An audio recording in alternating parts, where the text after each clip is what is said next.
Megan Fraser McGrogan, the Executive Director of the Greater Utica Chamber of Commerce. Thank you so much for joining us for another episode of the Leveling Up podcast. If you're just tuning in for the first time, please go over to greateruticachamber.org, where you'll be able to find all of our previous podcast episodes. Since the pandemic started hitting our area, we've done quite a bit of these. There's over 50 episodes in our log on the website, so you can check out all of those area businesses and organizations.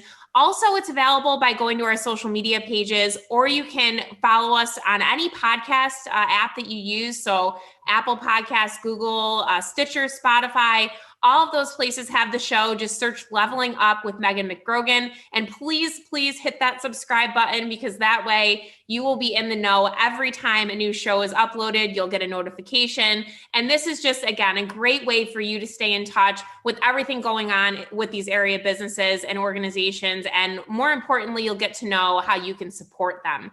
So throw us on while you're taking a walk or cooking dinner or doing your laundry, whenever you need to kind of escape for a couple minutes. And we're sure that you will learn some great information about these companies. So today we are doing a interesting kind of different segue into a different part of our podcast. So what we're going to be talking about for the next couple of weeks are our Business of the Year Award finalists. So we have 15 finalists in 5 different categories, and we're going to be ultimately unveiling our winners at our Business of the Year Awards, which this year we're changing things up a bit, and it's taking place on Tuesday, December 15th from 7 to 8 p.m. on CBS-Utica. So make sure you mark your calendars for that date, and you'll get to see this 1-hour television special, which will again go through all of these finalists, ultimately unveil our winners. And it's just going to be a great celebratory hour of content celebrating all of these area businesses and organizations. So we hope you'll tune in on the 15th.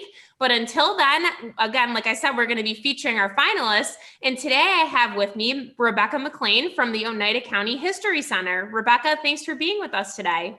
Hello, thanks for having me. And we should mention that you are the newly appointed Executive Director of the Oneida County History Center. So congratulations personally. Thank you. Very excited. Yeah, we're excited for you. So Rebecca, if nobody has ever been to the History Center before, tell us everything there is to know about it. Where are you located? What do you do there? And, again, if act as if nobody's ever heard of you before. All right, perfect. Well, pretty easy for us. So we are located right in the heart of Midtown Utica. So we're at 1608 Genesee Street. I like to tell people we are between the Parkway and Oneida Circle. So if you reach the Parkway, you've gone too far. If you end up at Munson Williams, you've gone too far. And there is a cannon in our front lawn. So if you're looking, it's a little hard to miss us. Mm-hmm. We've been around for quite a long time. We're officially founded in 1876, although we've been at this location since about 1990. And we have a ton of different things for the community. So one of the big draws is we have a large exhibit gallery where we have both some rotating and permanent exhibits, all focused on local history. So not just Utica history, but Oneida County history as well. So we do try to encompass the entire county and touch upon all of our little towns and villages that make us who we are. During non-COVID times, we also use our space for public programming. We have a very large gallery.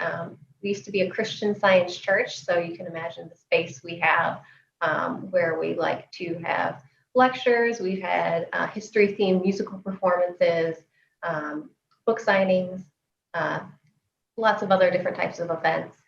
We've tried to make those virtual now, so to continue on with that. And then downstairs in our basement, we have a research library, and we also house our collections there. And so everything is open to the general public, and it is either free or very low cost. Mm-hmm. Yeah, and a beautiful, beautiful building. Like you said, it's kind of hard to miss going by, but people might not know that that's what's inside the building. And we've actually hosted a couple business after hours there as well. So like you said, during non-COVID times, if you can take a stop in, I mean, it really is a great resource for the community, and history is what makes us, right? So we want to make sure that that keeps going. Yeah, absolutely. And I will say we are open now. So we currently, we certainly invite people to come in. Anytime we're open right now, Monday through Friday, 10 to 4, the exhibit gallery is open. I forgot to mention we have a bookstore, which is also online. We are doing research appointments as well. So those aren't walk-in, you have to call ahead for research, but we still are open. We just can't do big groups right now. And the bookstore is a great resource too, especially for gifts. When you think about the holidays coming up, right? You guys have a lot of really cool things in there. Do you still have the ornaments too? No, so we don't have the ornaments. Those are actually from the Landmark Society, and we're selling them on their behalf. I'm not sure if we'll have them this year. I haven't heard from them if they're producing them. But we do have, of course, a ton of books, and they're all focused on local history or by local authors. And we do have a new and used selection. We do also have some fun little gifts. We have local history puzzles. So I think we're sold out of a few, but I think we have about 8 different scenes right now, all from historic photographs or postcards of Utica and the surrounding area, which are a lot of fun. Yeah, great gifts for people who, either people who are really into local history, or maybe they've moved away, and that's a great gift to send somebody, especially now when people might not be able to be traveling, right? Nice reminder of home. Exactly. And so we are online now too. We do have an EBook store. So even if you don't live in the area, you can order online, and we try to get those out pretty fast. And then, it's dependent on the post office from there, but definitely a lot of great things for people both locally and who are from the area and now don't live there anymore. Yeah, those are great ideas.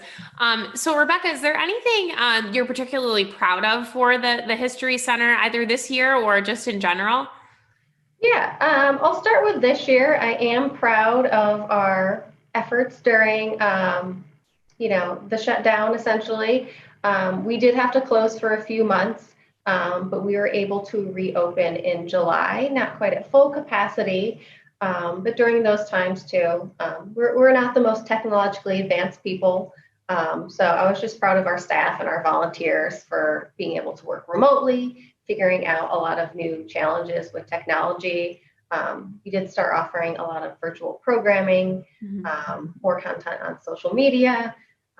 And so just for our crew, I'm pretty proud. I'm pretty proud of that. And then aside from that, in general, I'm always proud of our volunteers. We have a really good, we couldn't exist without our volunteers. So they always deserve more than just a plug. But they are here, 5 days a week, helping us stay open, taking care of our collections, answering the phones.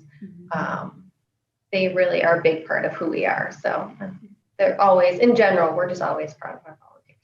Yeah, I should ask, as you're talking about volunteers, are you guys looking for volunteers, or if people maybe are interested in volunteering, how do they get in touch? Yeah, absolutely. So I'll say we're always looking for volunteers. We're a little bit more limited right now with scheduling, especially in our research library, because we can only have a few people downstairs. And then, of course, we have to take into consideration, we encourage high-risk people to stay home just for safety until things are better. But yeah, we have a ton of volunteer opportunities. A lot of our volunteers do work in the research library. We also have volunteers who help out with the bookstore. I'm hoping to get some volunteers involved with education. So coming up with programming and kits and stuff for school groups, different things like that. So you can either call us, and there's also a kind of volunteer, I'll say, application on the website. You're not really applying, but if you click that, we can just get a little more information about you and your background and how you could fit into our organization. But truly, you don't have to be a historian. We do try to match your skills with our needs. And so as long as you have an interest or a love of local history, or you want to learn more, then you are probably a good fit. Yeah, great. Okay, so if you're interested in, and you've heard what the History Center does, then it's a great way to maybe stay in touch with the community and make sure that our history gets preserved, which again, I feel is very important. So Rebecca, talk about how exciting this is for you guys to be a finalist for the Business of the Year Awards. There's so many businesses and organizations and being recognized as one of the top in our area. How does that feel for the History Center? We are very excited. I was very surprised. I feel like sometimes we're small potatoes, even though we're important. We're not healthcare, we're not a vital service, but a very important part of our community. So we're, more than anything, we're surprised, and we're just very excited to be alongside the other, I guess, nominees this year. Yeah, definitely. Now talk about the future of the History Center. So anything kind of coming down the line? I know you guys have an exciting virtual event coming up. Maybe you can talk about that, and anything else that you have in the works for the future, near or far future. Yeah, so the biggest thing coming up, I guess I'm not quite sure when we'll air here, but on November 12th, we're having our annual Hall of Fame and Living Legends induction ceremony. We're having a virtual celebration this year. So a lot of new challenges, but also a lot of fun. So yeah, from 6 to 7:30, that event will take place. You can purchase a ticket through our website. It'll all be hosted on Zoom. So we do have some pre-recorded sessions, and then we're going to be live with our board president, Andy Weimer, Joe Kelly, longtime trustee, and then we're going to have our living legends here in the building in person to help celebrate. Of course, distance and masks and all the safety precautions there. So yeah, I think it'll be fun. We wanted to do this simply. We didn't want to cancel the event. The Hall of Fame started in 1946. Wow. We did take a break from 1950 to 2000, but it's still, it's a big part of who we are. And also the inductees every year are featured in a permanent exhibit. So we didn't want to skip a beat. We wanted to keep this year going. So we're excited about the Hall of Fame ceremony. And again, I guess I didn't mention our website is oneidacountyhistory.org. We're also, you can find us on Facebook at Oneida County History. And there's often a link to almost anything and everything we're doing. And then kind of smaller on the horizon, I'm always working on our virtual programming schedule. As far as in-person programming, we kind of have to wait and see how things are going. We did have one in October, which was great. It was traditional Haudenosaunee storytelling. So someone from the Oneida Indian Nation came, and we had a great small group of kids and families and adults. But with numbers rising, we kind of have to wait and see. So I have some tentative in-person stuff. But another, I guess, I think will be exciting. We're going to have Pamela Vittorio. She's going to be doing a genealogy workshop for us. So virtual. Yeah. So Pamela is wonderful. She teaches down at the New School in New York City, and then she's also has been on several boards for museums in the area. She's a professional genealogist with a ton of experience. So she's going to host a virtual genealogy workshop with a live Q&A for us on December 5th. So I don't quite have the info up there on the website yet, or maybe it'll be up there, but coming soon. Great. Yeah. Okay. So Rebecca, I just have a couple more questions for you. I think probably one of the most important questions is how can the community be supportive of Oneida County History Center? We already talked about volunteering, but you mentioned some of your events too that people might be able to do, but how else can the community support you? Do you do fundraising? Is there a way to make a donation to help keep things going? What's the best way for people to support you? Yeah, so absolutely. So we are 100% supported by the community. So thank you, community. We could not exist without you. So we absolutely have a number of fundraisers. The Hall of Fame is one. Later in the year, hopefully, we'll have a telethon. But one big thing is membership. So it's really easy to become a member. It's only $40 a year, but that not only supports us monetarily, but shows us that you are interested and that you care. You can become a member through our website, through our online bookstore, by mail. There's a lot of different options. And you do get a few nice little incentives as well, which if you call me up, I'll tell you all about them. Great. Yeah, and then just come visit us.